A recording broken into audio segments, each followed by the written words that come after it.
Hey, I have just had my fifth nosebleed in like 6 days or something. What's up? It's the Culture Detective here, extremely tired and sleepy. Today I'm going to do a movie review on a movie that I watched last night, and that is the latest Venom movie, Let There Be Carnage. The name of the movie is actually Venom, Let There Be Carnage. So, this is the second installment to the recent Venom series. About 3 years ago, the first Venom movie was released. And I actually think it is not bad when I watched it. Maybe it's because I was only a 15-year-old teenager when I watched it. But now that I'm thinking about it, the first Venom actually kinda suck. It actually makes no sense at all. And it kinda sucks. Anyways, we have the second installment to the series directed by Andy Serkis, who is the actor for a lot of motion capture roles like Caesar in the Planet of the Apes trilogy, as well as famously Golem. But anyways, he's directing movies now, and this is a movie that he directed, Venom, Let There Be Carnage, which is a movie where, and in this movie, Eddie Brock and the alien that lives inside him, Venom, fight Carnage, and also Cletus Cassidy, who is a crazy serial killer, played by Woody Harrelson. And that is basically the whole movie. First of all, this movie is actually quite short. It is only 1 hour and 36 minutes long. Watching this movie is an easy feat. I churned through the whole thing all at once, real fast, and it's almost like I didn't even watch the movie. And when I watched this movie yesterday, it was not a very good experience. So I watched it on a website, and it was in like 360p, and the sound quality was kind of bad. And on top of that, there is this watermark on the screen that's kind of floating around occasionally.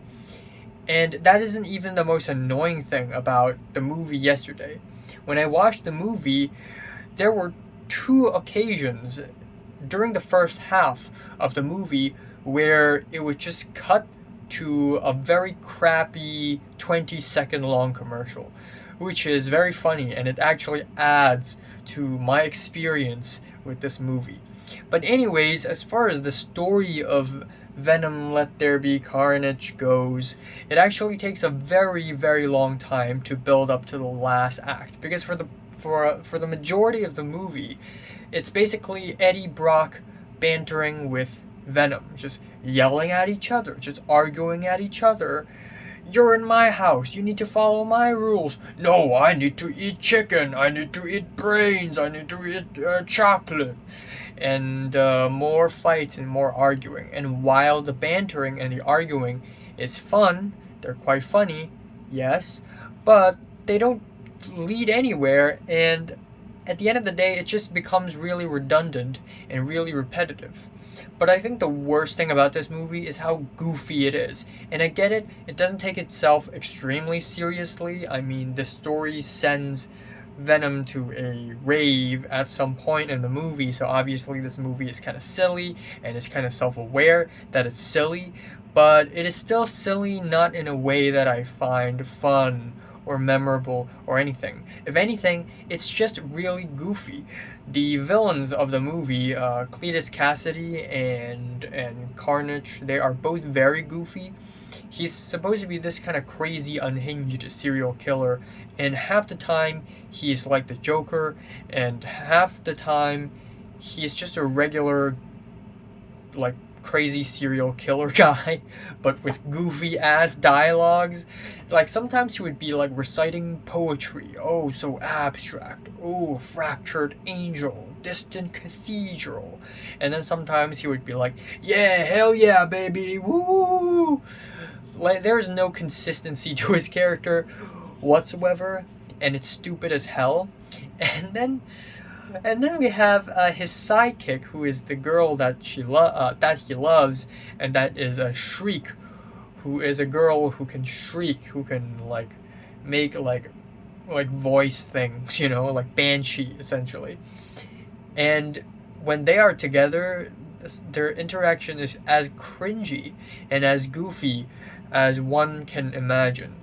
When Carnage revealed himself to Shriek, Shriek was like, "Oh my god, that is so hot," and I just rolled my eyes so hard when I watched that scene. It's so stupid. And then they blew up the whole fucking prison.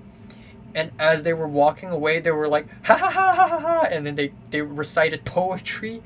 It's ridiculous.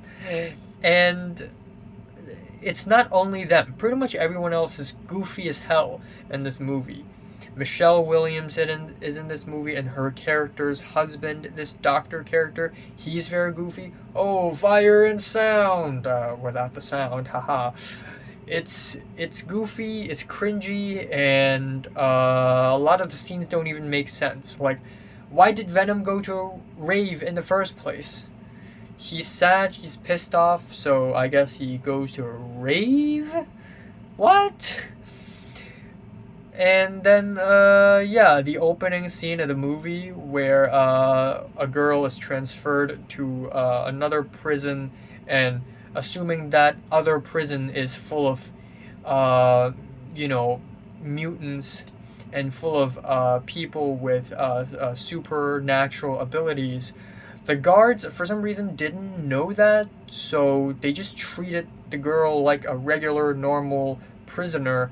So when the girl opened her mouth and shrieked, they were like, "Oh my god, she's doing her thing again!" Like, of course, didn't you think of this? Didn't you think of it? You're driving her to a facility full of people with weird abilities. Didn't you think this through? And yeah, Little Sims in this movie. So in the first movie, we have the Eminem song "Venom, Venom, gotta go get him," and now we have the better Venom song, that Little Sims Venom, and Little Sims herself even shows up in this movie, which is both very funny and both very unfunny. I can't really decide.